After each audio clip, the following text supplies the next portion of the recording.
This episode of the Topcast is proudly supported by Piano Marvel. Seeing my kids go home and want to learn because they're inspired from the lesson that they want to do the bigger part of it themselves is a huge part of progression, because that's almost half my job done. I think a lot of the problems that teachers can have is the next week when they've got the kid, they've got the homework and they haven't done any of it. And that's quite heartbreaking a lot of the time. You're listening to the Topcast, the original podcast for growth-minded instrumental music and voice teachers since 2015, with your host, Tim Topham. Our mission at Top Music is to empower instrumental music and voice teachers to find and nurture their innate creativity so that they can teach lessons that are innovative, integrated and inspiring, and that will have a positive lifelong impact on their students. Join us each week as we interview teachers and creators from around the world and unpack fun and exciting ideas to maximize your teaching and studio business success. It's Tim Topham here, and welcome back to the Topcast. Thank you so much for tuning in. Today we have a great friend and guest on the show who I met about a year ago. Her name is Amber. She teaches at a studio in Sydney, and you have to check out this studio. It is amazing. But what is more incredible is the progress that Amber makes with her students. Over here in Australia, from new beginner to achieving what we call our A+A diploma, performance diploma, is a really difficult top-level exam of just a recital, a 30 to 40-minute recital. She'll move students from beginner to that in sometimes 5 years or less. It's just astonishing, the progress that she makes with her students. So we're going to try and unpack how and why and all the inside story on how she actually does this with her students so that maybe you can take away one or two things. But I think one of the most crazy things is just how different her approach is to mine. But maybe that's why I don't get so many diploma level students coming through my studio. You'll have to make that decision as you listen. I'm also excited to announce today that due to popular demand, our Top Music Pro members will now get to watch the video recordings of all of these podcast interviews, which is pretty cool. So you're going to be able to watch this one, and I would recommend watching this one, if nothing more than to see Amber's incredible studio, because it is situated on Sydney Harbour with floor-to-ceiling glass and a grand piano. It is absolutely stunning. If you want to feel like a fly on the wall and get the full behind-the-scenes podcast experience, then you can become a member today at topmusicpro.com. Now, one more quick reminder before we start. Next week's Spotlight session. We're doing Spotlight sessions each and every month at Top Music for our members. The next one is happening next week, and it features the amazing, the inimitable Nicola Canton from Vibrant Music Teaching, and we are talking all about practice. Hands up if you have a student in your studio who doesn't practice. Does everyone's hands up? I imagine they will be. Maybe not Amber students, but I think most of us will have students who don't practice. And if you would like them to practice and you want to give them more inspiration and motivation and hopefully make it less of a chore, more of something that they just do and that's fun, we're going to be talking all about practice incentives, apps, how to use them, are they actually relevant, how to get students to practice, why don't they practice, and importantly, how to involve parents in the whole process. That is our Spotlight focus for next week. As I said, it's a member-only exclusive. However, if you would like to join us as a new member, you can join us for just $1, and that means you'll get access to the Spotlight session and then a month of studio-level Top Music Pro access. How cool is that? If you'd like to find out more about it, when it's on, what we're going to be talking about, how it all works, head over to topmusic.co/spotlight.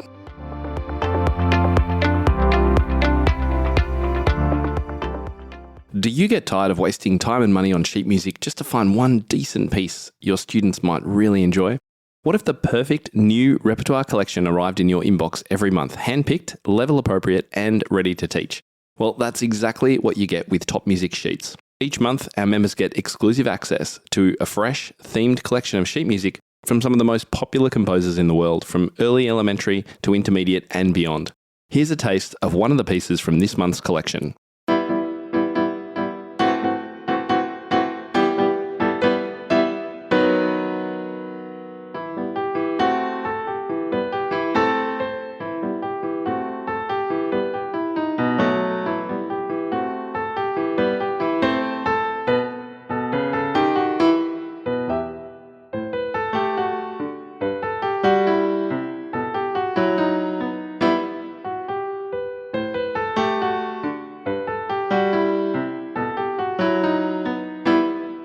Want instant access to the full collection and next month's too?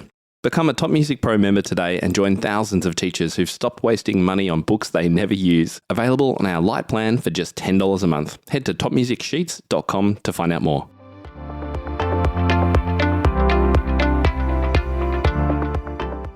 Today's guest, classical pianist Ambre Hammond, completed her associate and licentiate diplomas in piano as an 11-year-old while being homeschooled in Moss Vale, Australia. Her debut with orchestra at age 16 was playing the Concerto No. 3 by Rachmaninoff. Yes, we're not kidding here. With the Orchestra Sinfónica de Córdoba in Argentina as part of her first prize in the International Music Competition of Córdoba. More recently, Ambre has added composing to her list of accomplishments. She has released 2 albums of compositions for solo piano. Ambre is in demand as a motivational speaker with regular appearances at venues throughout Australia. She has also had speaking engagements in America, and most recently in 2018 was the keynote speaker for Corning Gorilla Glass in Singapore.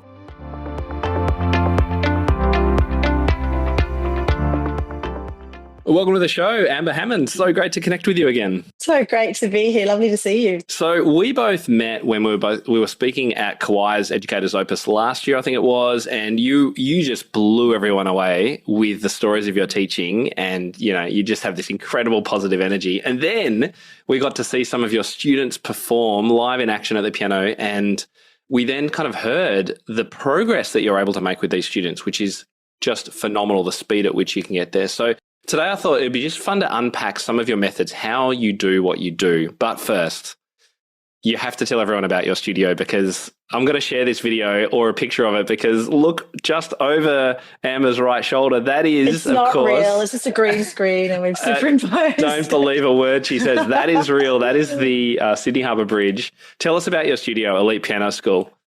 It's a very, very unique and very special place, and I'm very, very blessed and very lucky to be here. Some of my students, they have the best view in Sydney, I reckon. That is the coat hanger just over there. And we have this lovely room with the Kauai Grand and a Kauai Upright just over there as well. And it's the most fantastic space. We're on the top floor of a building that is next to 29 restaurants, which I'm very happy about. Which right on the harbour. So we're about a 3-minute walk to Circular Quay. And right in the thick of it, they call it the concrete jungle. It is, but when you have a day like this and the water sparkling like that and the sun shining down, it's so inspiring. How could you not be inspired to sit here and play or compose? Absolutely. So tell us about how many students do you have? What kind of ages, abilities? I have currently 53. And they vary from... That's not groups either. You're one-on-one teacher. No, that's one-on-one. Yeah. They're not all an hour. A couple of half an hour, a few of 45 minutes, but mostly an hour, and a couple of them 2 hours. And they range in age from, my youngest is a little boy who's only had 10 lessons. He's just turned 5, but he's nailed all 24 scales. He's playing about 8 or 9 pieces. And yeah, he's already taking over a little bit. So he's one to watch. And then the oldest student, well, I have to be careful because I've got 5 adult students. I don't know how old my oldest student is, and I'm not going to ask them, but they're an adult. Actually, they're younger than me. What am I talking about? They'd be younger than me, I reckon. But primarily kids between the age of, I'd say mostly sort of the 10 to 15 bracket. That's the most popular age group. Yeah, girls and boys, mostly boys, interestingly enough. Interesting, yeah. All right, so now I don't want to gloss over what you just said before, because people listening are going to go, what did she just say? So you have a 5-year-old who has had how many lessons and is now doing what? Yeah, so he's had about 10, I think he's up to lesson number 11, so that's about 11 weeks. So like one term in Australia's worth of teaching? Yes. And he's gone from a new beginner? He's gone from... absolutely, like this tiny little boy. He's just so gorgeous too. He's just such a little character. Very shy when he started, not so much anymore. And a big part of my teaching is to not really go at the level of the person or kid, or to not really say, well, you're a beginner, here's beginner stuff, but to just go, right, here's this beautiful instrument and this is what it's capable of. And there's, 24 scales that we should really learn. So let's just start now. And we just go C sharp major, D major, E flat minor, F minor, just go straight into launch into it. I don't bother telling them, oh, this is a hard scale. I think as soon as you do that, it creates a block. So it's just a matter of learning all the scales straight up. So I try and do that with all my students. Then I just give them beautiful little pieces, like simplified versions of the classics. It might be Ode to Joy or Für Elise or Handel's Passacaglia. That's a good one to kick off with because you can do a lovely duet version. And I love to get them into Bach as soon as possible. And then I'll teach them a blues scale just because. Why not? You never know, because I've got a couple of students who, as brilliant as they are at classical, you can see that they've got that foot that's tapping on the 2 and the 4. They're not a 1 and 3. That's what my teacher noticed about me as well. She's like, stop tapping that foot. Oh, okay. You're a foot tapper. Nothing wrong with that. So why start such a young kid with scales, given that we know that motor control can be really challenging for little ones? That's really contradictory to the way lots of teachers teach. That makes sense, considering that I was homeschooled. I didn't know that. That's probably part of it.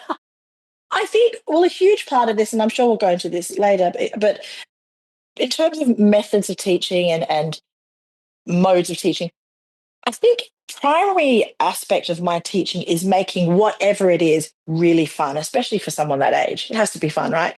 But I think that by the same token, the balance of that is having a serious approach. And I think if you can teach them the scales immediately and early on to ensure that their technique is as strong as possible, that can only be a positive thing. But I think if you leave the scales till a bit later, after they've already done fun stuff like pieces, it's going to be harder to get them to concentrate. And I think if you can just straight off teach them the scales and get them used to the patterns and the fingerings and just getting the articulation, it creates this little monster that later can play anything and so much better. And I find that it's fun teaching them scales, not with the scale book. I never do that. I always think of little ways to talk about patterns. It might be E major, and I'll say, well, it's E, and then it's 2 black notes, then it's 2 white notes, and then it's 2 black notes. And of course, a lot of it is how you say it, right? It's how you say what you're saying. And another little trick is once they've got the first few scales down and you can see they're trying to predict because they want to show you that they know what to do, it's really fun sometimes to deliberately let them try and show you and you pretend you don't know. I think at that age group, it's fantastic because they're looking at you and they're wanting to show you. So there's all these little psychological tricks that I think are so much fun with that particular age bracket. Do you start with E major and D flat major, the actually easier scales to play physically on the piano? You don't. I just go straight into C because it's so easy, obviously, all the white notes. Always start with C.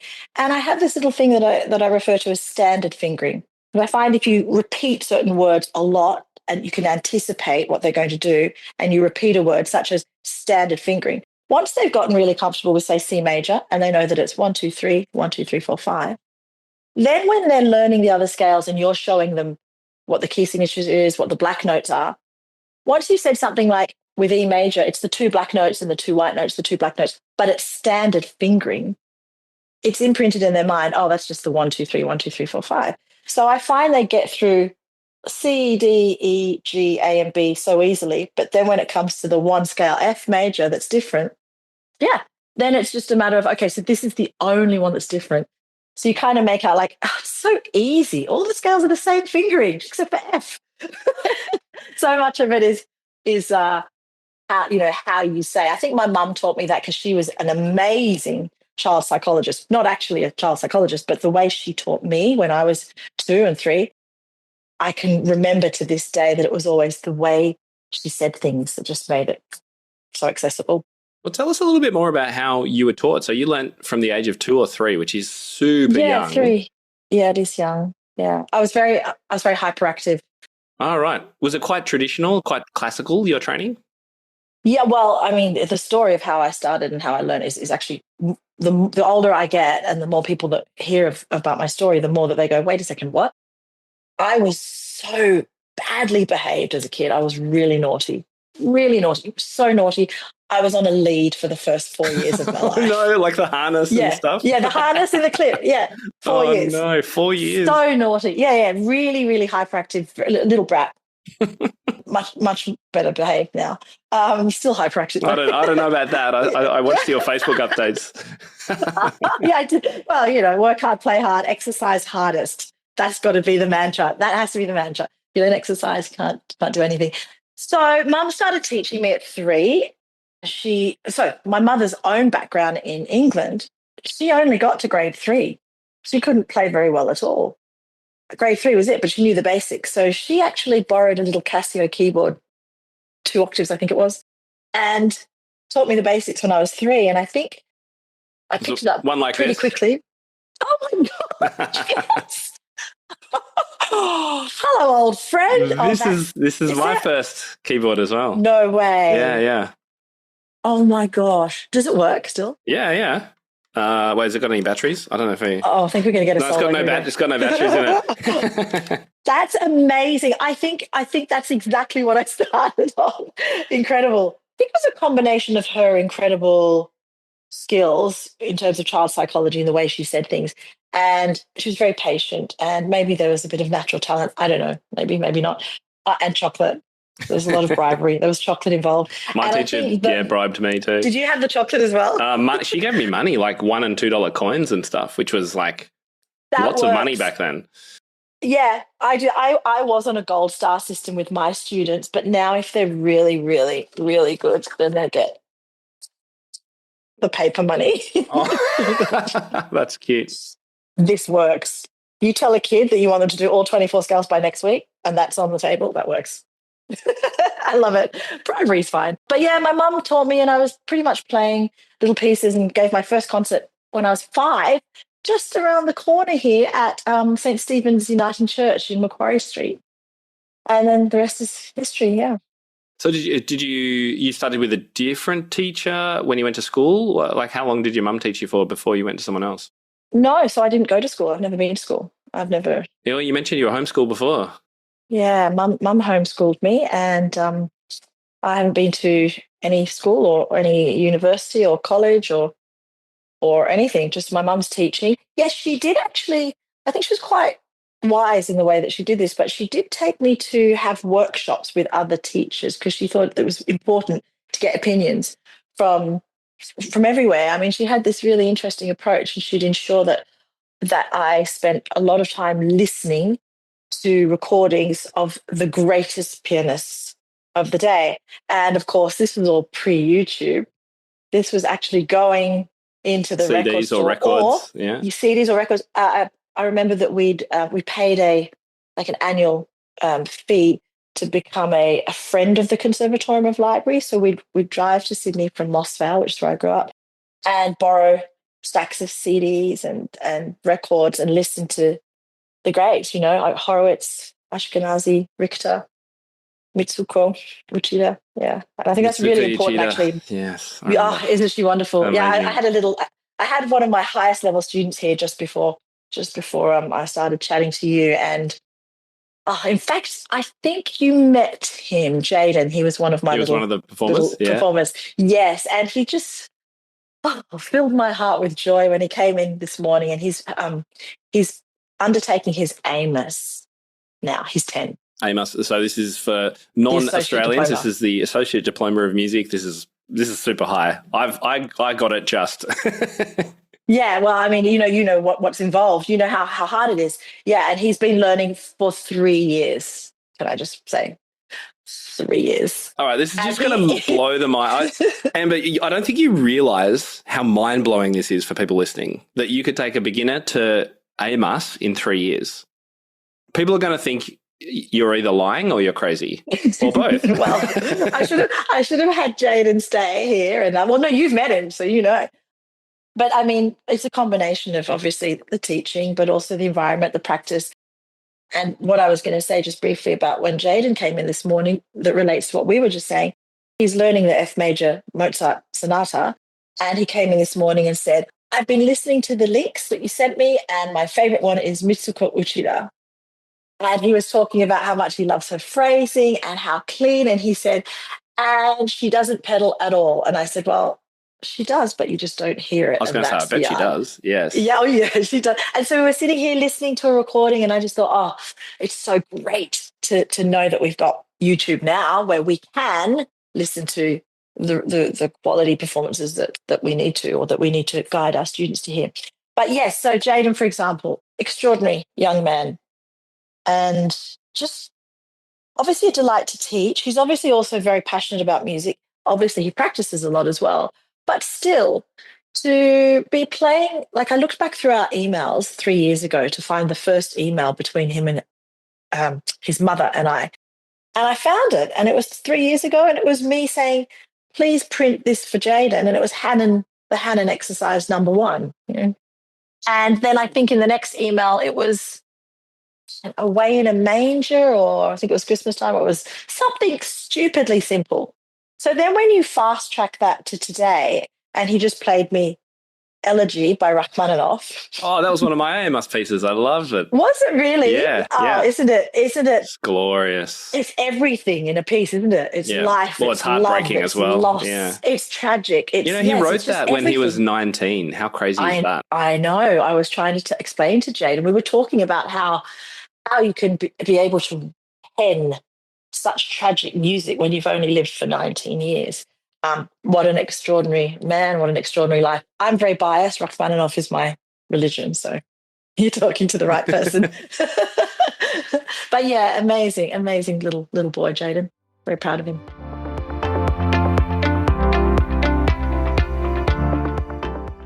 Piano Marvel is the ultimate teaching companion for modern piano educators. Whether you're teaching in person, online, or in hybrid settings, Piano Marvel makes it easy to engage students, track their progress, and accelerate learning. Just connect a digital piano via USB or MIDI to a laptop, tablet, or smartphone to unlock interactive lessons, instant feedback, and over 30,000 songs and exercises. No MIDI? No problem. Students can still get feedback using just their acoustic piano or keyboard and Piano Marvel's microphone assessment tool, ideal for beginners. Save time with easy-to-assign pieces, progress tracking, and built-in sight-reading assessments using the unique SASR test. Students stay motivated with fun challenges, clear goals, and an enormous library of music they'll love. And try out the new Group Play feature designed for teaching group lessons and playing ensembles in perfect time. Engage your students, maximize your teaching, revolutionize your studio with Piano Marvel. To learn more, visit pianomarvel.com.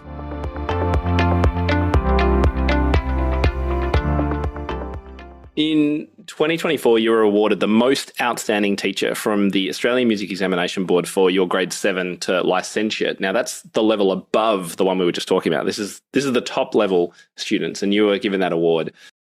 I guess I'm really keen to find out if you feel there's a secret sauce or a framework or a strategy that enables you to have this level of success with your students. Could you put your finger on what it is? Is it the parents? Is it just incredibly passionate students? Is it your amazingly outgoing personality? Is it this beautiful studio you teach in? What do you think it is? It's definitely not the studio I'm teaching in, because I've only been here 8 months. So we can't we can't attribute to this. Although I'm sure it's helping because the kids are more inspired than ever. And you know, I have adult students who are coming in and they're just looking at this and they're blown away. And I've got beginner adult students who are also saying, okay, my plan's to do this and I'm going to play this piece and that piece. You can see this feeling of students being uplifted and feeling an amazingly professional level, which I think definitely helps being here. It's glorious, it's so special. But to answer your question, if I had to put my finger on it and encapsulate what it is, of course, I think personality is part of it, because I'm excited and I get so excited by music. Music's my entire life. This is my fiance.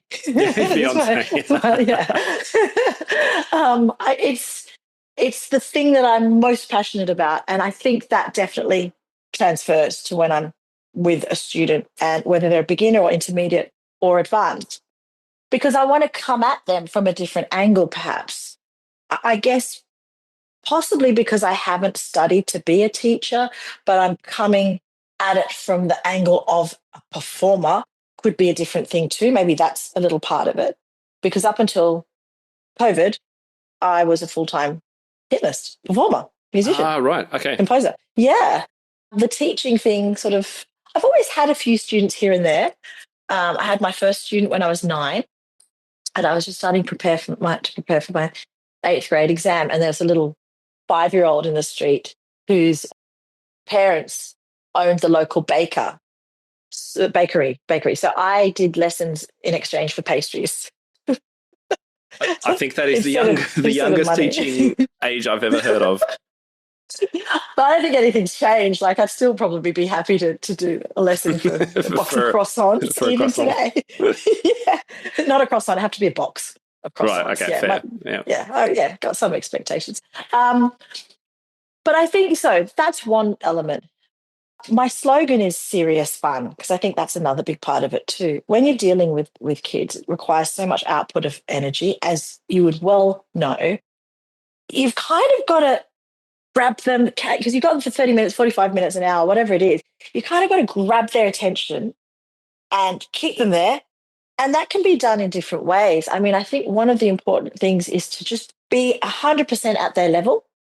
So whatever it is that they're saying or talking about, or be with them for that moment, and then you snap back into the serious moment. And I think that's important, to go from being lively and fun and chatting to them about whatever, but then, okay, now we're going to do this. So definitely the approach in terms of being serious, but also having a bit of fun is very important for the kids. The way in which you outline the work that they have to do during the week, I think, is hugely important. So I think adapting, and I know all good teachers do this, but you adapt to each student, and you know them, you know their family life, you know their school life. And so there's no point just saying, okay, this is the homework you get this week. You've got to really think about it. And one of the things that I love doing, actually, this is actually probably the best hack that I'm going to share, is if you're teaching your student a new piece of music, like I'm sure you'll agree with me, Tim, music is small. It's hard to read sometimes, Yeah, right? sure. The older I get, the more I realize that. I have glasses. I'm in denial. I don't wear them, but yeah. But let's just take a score of piano music. It's these tiny little dots that we're supposed to decipher. So one of my hacks is a piece of music that might be a little bit challenging, thanks to the beauty of technology these days, and I've got my trusty iPad. I'll scan the music. I'll blow it up.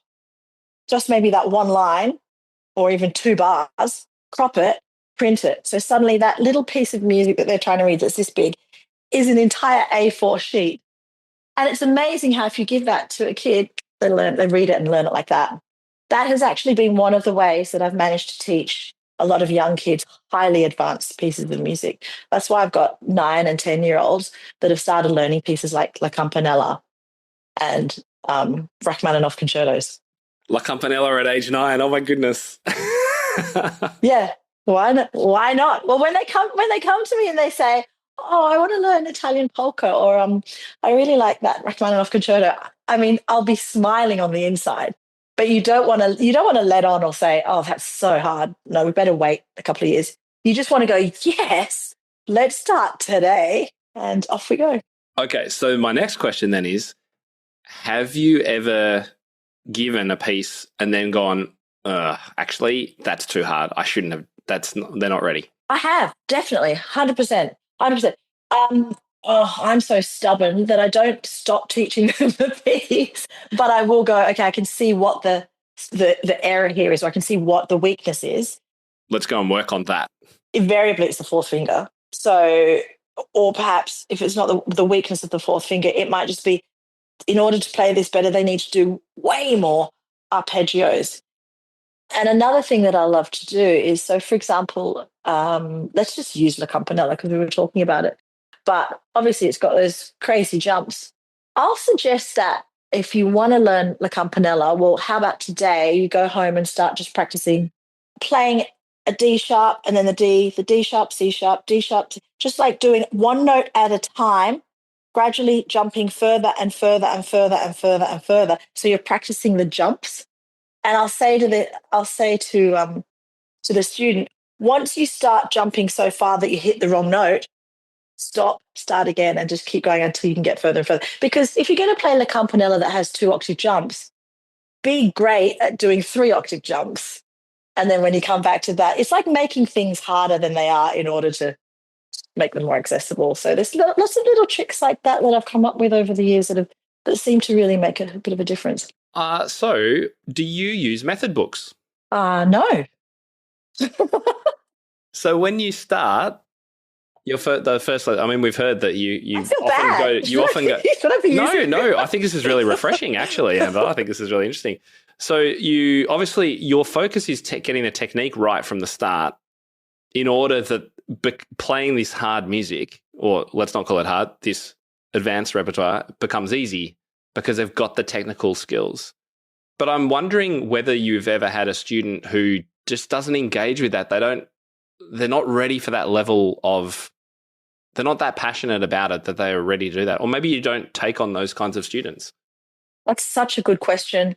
And I think every teacher at some point has students that are perhaps not that passionate or maybe don't really want to be there.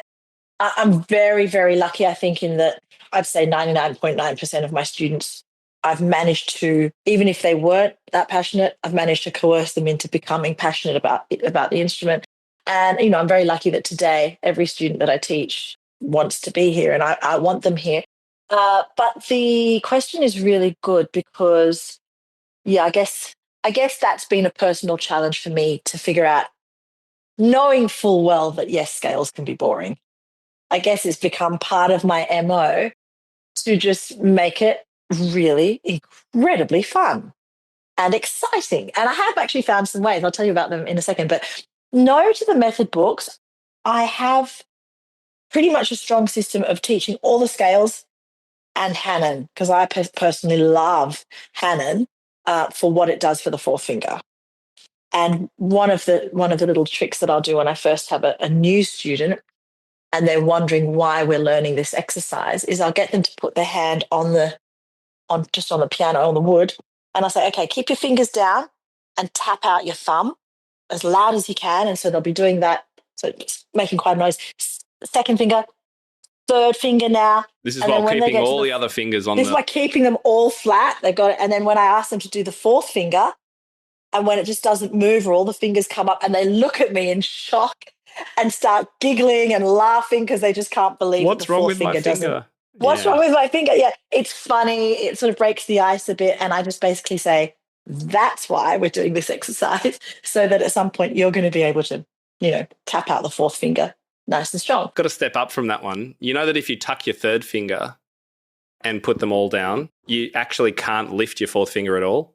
Oh, that's cruel. That's just cruel. It doesn't move at all. Where's the hope in that?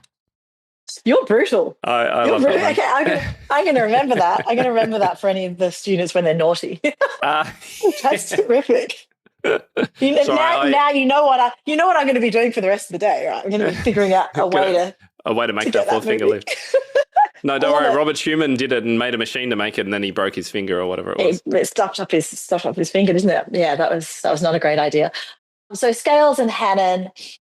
Oh, so here's how I think I've managed to engage 100% of my students in getting fired up and passionate about scales and Hanon. And when I say that, I'm not even exaggerating. So I have this method where I'll teach everyone their scales and I'll teach them their Hanon or their chromatic scales, because I think chromatic is just vital. It's knowing your instrument intimately, getting them to do the chromatic scales with their eyes shut. Very, very important. But we take it a step further and I get my phone and I get my stopwatch. And I'm worried about where this is going. Lesson, you've got to make it competitive, right? Every kid's a bit competitive. Actually, so are the adult students, funnily enough. But I will time them with, let's say, B major, 1 octave, up and down, and I'll write down their time. And I'll say, okay, next week, I'd like to see what your time is. If you haven't practiced, you will be the same or slower. But if you've practiced, you will be way faster. Just by that fact alone of them knowing that there's a time that's been written down, it really, really gets the fun to come out. And with Hanon especially, I've had kids that have come in the first time, they've learned Hanon, and sure, it's their first time, and so it might take them a minute and a half. But I cannot describe how excited they are when, after they've practiced it the way I've told them to practice it, 1 week later, they've gone from a minute and a half to 40 seconds, 20 seconds. Or as my current Hanon King, as he likes to call himself, he can do the 2 octaves Hanon in about 6.5 seconds. So crazy stuff, really fun stuff. Obviously, the quality's reduced a bit, but hey, anything that gets kids to go home and practice Hanon and scales millions of times, we love that. How important are parents in your studio? Well, they're everything. I mean, it's the structure of how the kid has an opportunity to develop as a musician, as an artist. What's your expectation for parent involvement? That's probably a better question. Okay. I mean, first and foremost, the parents of my students are extended family to me. We have a WhatsApp chat group, and they're family. They're absolutely family to me. I love them to bits, and they've been so much a part of my not just professional life but personal life over the last few years. Yeah, I really feel like I've got sort of a couple of hundred aunties and uncles and grandparents around me. It's a beautiful thing, but especially when they bring me dumplings, like that is just so do I. So do I. It's just like the most beautiful thing in the world. The homemade dumplings. They're very involved with a lot of the younger ones. It's been great to see that some of the kids who were, say, 9 or 10 when I first started the school a few years ago, when I was living sort of over near Marrickville. Now the kids are sort of pushing their early teens, and some of them even go to school just across the harbour, and they're getting themselves to school on the ferry or the train, so a little bit older. But with the younger ones, yeah, the parents are they have to be involved. They have to, in order for the music and the application to the practice to be taken seriously. Although I think this is a really, really special thing. Seeing my kids go home and want to learn because they're inspired from the lesson that they want to do the bigger part of it themselves is a huge part of progression, because that's almost half my job done. I think a lot of the problems that teachers can have is the next week when they've got the kid, they've got the homework and they haven't done any of it. And that's quite heartbreaking a lot of the time. You feel a bit crestfallen. It's like, well, what are we doing here? It's wasting my time, your time, parents' money. So I've always been well aware of that, in that can happen. So I guess I've tried really hard to make it so that a lot of the work is being done by the kid at home because they want to. And that's a huge part of my MO as well. Teaching students to want to learn, to love to learn. Oh, that was the name of your presentation at yes, at that's right. Event. That's right. At the Opus, yeah. So you must have a bit of a interview process or something to set those expectations at the start, I'm guessing. Do you ever sort of say no to a family? It's like, I don't think you're quite invested enough for me. Because you obviously have really high expectations. I do, and I'm once again, I'll say I'm lucky in that 99% of my students give back, to me what I give, and they understand the expectations, and they want to achieve what I want to achieve. There've been maybe 2 or 3 times in 3 years where it just hasn't quite worked out for whatever reason, and that's always a tough one to say something. But I think at the point now where I'm at, where I've got quite an extensive waiting list and just not enough hours in the day, you have to be able to have those expectations. And I have a couple of students a few students who are not Jadens. They're not progressing crazy speeds, and they're lower level. But my gosh, they love their lessons. They're so involved in the music, and they love being part of the monthly concerts that I put on. Yeah, it's just important to me to continue to find different ways to keep them excited about music. Yeah, I think one of the other things that I've picked up that I want the listeners to consider as well is you have your expectations. How do I put it? You don't lower your expectations just because someone is young or new, your expectation is actually really high and it kind of lifts them up. I guess it's a little bit different to a lot of teachers, myself included, whereby you get a 7-year-old who's never played the piano before and you have certain expectations of where they're at and what they're capable of. I get that sense that you don't restrict yourself to feeling like they're only capable of this at that level. Is that a fair... Definitely. That's absolutely the case, because I think it's really exciting to see what's possible. And I don't believe in putting any caps on anything anywhere. Obviously that can then open doors where you have kids that say, okay, well, I want to play this. And, they're reaching for the stars, which is a great thing. And why would you ever knock that down?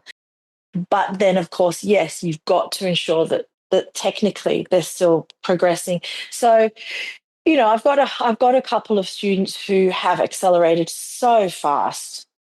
And yes, if they're suddenly finding themselves finishing 8th grade or CMAS and then they're on AMAS, they're playing pieces that you can't fake it. You have to have the technique. You have to have the foundations. You have to have the fundamentals down. I have another student, Alan, who's just another extraordinary young man. He's only he's 10. I think he's 10, and he's been with me also less than 3 years. And he started with me. He could play some scales or something, but he's sitting for his 8th grade this week. And what I love about Alan is he plays some classical stuff, but my gosh, you should hear him play the blues. You should hear him play Gershwin. You should hear him play jazz standards. The guy's got groove. He's got so much groove. But I just love how every lesson, the energy is here. The excitement's there. It's renewed every single week. And he asks me the most amazing questions. You can feel this electricity in the air when he's at the piano. You can feel that there's just a million things he wants to know and ask, and I vibe off that. And so there's no way that I could put a cap on that. If he says, I want to do this, could we do this? Yes, yes, yes. He asked me a question the other day. He was mid-piece. He was playing the Bumblebee Boogie, a good old Fight of the Bumblebee with the boogie woogie bass. And he stopped, and then he just said, Miss Amber, does playing the piano make you a philosopher? What? Yeah. Okay. Yeah. I was telling a friend of mine. Wait, how old is this kid? He's 10. He's 10. Okay. Yeah. And I told a friend of mine who then said to me, he knows Alan. Actually, it's a filmmaker that I work with. And he said, oh, Alan. And he said, just the fact that Alan asked that question makes him a philosopher. And so, when you get moments like this, how could you ever put a cap on any part of that kid's learning? He's always coming up with ideas and then challenges, because that's something else I do. I create technical challenges and I give it to every single student throughout the week over the course of a couple of months. Oh, look at this. Here's an example. Unlike you, Tim, I'm sort of tragic with technology, so I'm a pen and paper girl. I don't mind that. I should probably put this in an Excel spreadsheet. But this was a May challenge. There's all the students' names. Okay. Yes, I can read this. I'm but glad what you it can. is, yeah, I can. It was the 88-note chromatic scale challenge. So what it was, everyone had to play the chromatic scale from the bottom of the piano to the top, just up, not coming back down, but with their eyes shut, with their eyes closed. And it was timed? And it was timed, yeah. And as I said, I used to give out gold stars, but that particular challenge has a $20 prize money. So a lot of the students suddenly went from okay speed to very, very fast. I'm not saying that, that's what we should do, that we should put prize money out there, but I tried it just for fun. And it was great to see because, some kids got 30 seconds, some were 20. I think the winner actually got it down to about 7 seconds. That is Actually, fast. I think it was Alan. Might have been Alan. Isn't it? But isn't that great? Because they learn the art of challenging themselves. And then what it does is, because I've given them that challenge, then they go home and they start thinking.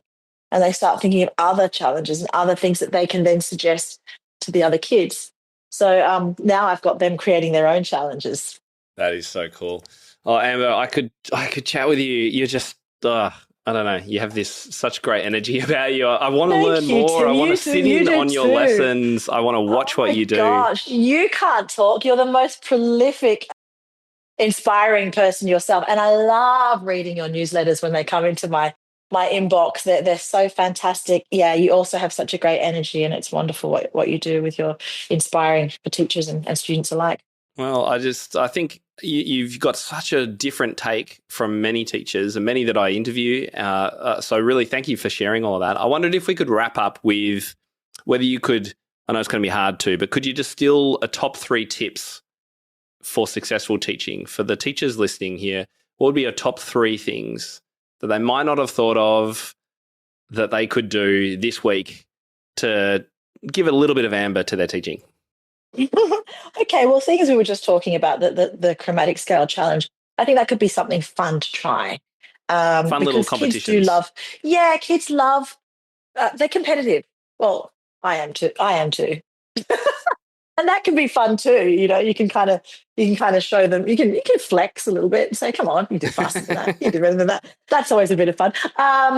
All in, good humored, of course. I think listening to your student is really important. Like letting them come into the studio, let them speak freely, share their life, and whatever little exciting things happen that day. Athletics, carnival. I mean, it's hard because you might be so drained and just tired, and they come barreling in and start talking about their best friend who did this on the field. And I think it's important to just let them go, just let them be with them at that moment. And then when it's your time, just bring them on in and focus on the music. But I think that's important. I think also number 2 would probably be I think it's really valuable to discuss the impact of nature and how powerful nature is and its impact on music. I think that's so important. It's hard for me here because obviously it's surrounded by concrete, but I've always had a garden, and animals and nature has always been a huge part of my life, as my students know. I was always feeding stray cats. I had birds that I'd feed. I had a pet python, which the kids loved, which the parents they didn't love.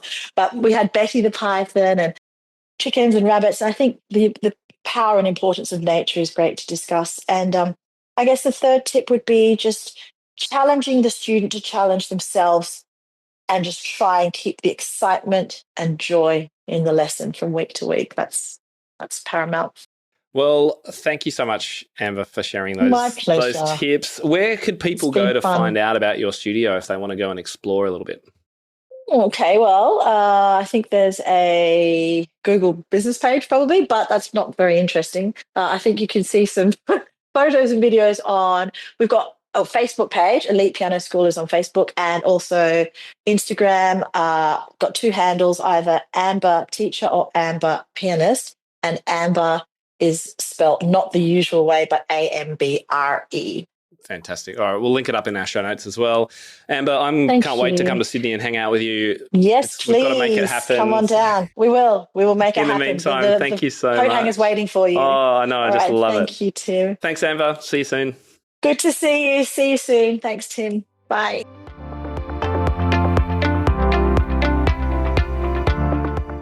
Okay, so did that interview make you sit up and take note?